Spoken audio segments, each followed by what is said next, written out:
Undecided ka pa ba? Wala ka pa bang napupuso ang kandidato para sa eleksyon? Umay ka nabasa ng babasa mong fake news sa social media dahilan upang ikaw ay malito? Kung gayon, narito kami upang ibigay sa inyo ang mga katangian na dapat taglayin ng isang susunod na uupo bilang Pangulo ng Republika ng Pilipinas.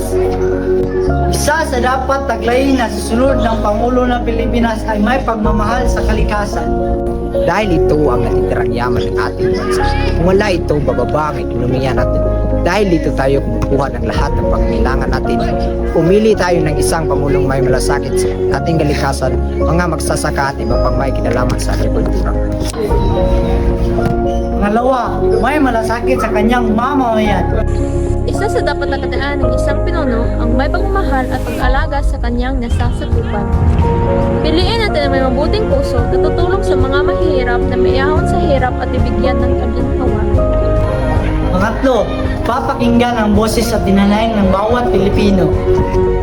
Bilang isang maasahan at madaling lapitan, marapat lang na pakinggan ng susunod na Pangulo ang mga problema o boses ng Pilipino.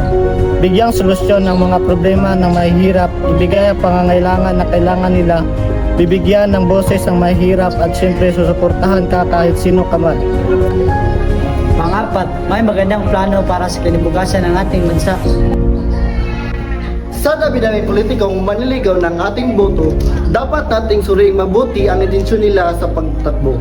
Dapat din nating alamin ang mga plataforma nila at adikhain para sa bansa.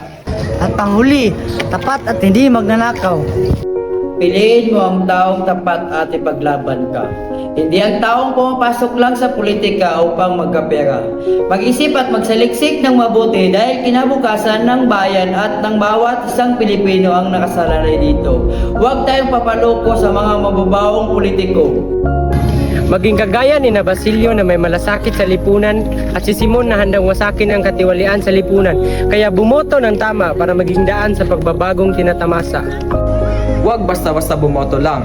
Ang boto mo ay maaari makapagbabago sa kasalukuyan. Kaya piliin ang kandidatong uunahin ang bayan, hindi ang kandidatong uunahin ang magpayaman.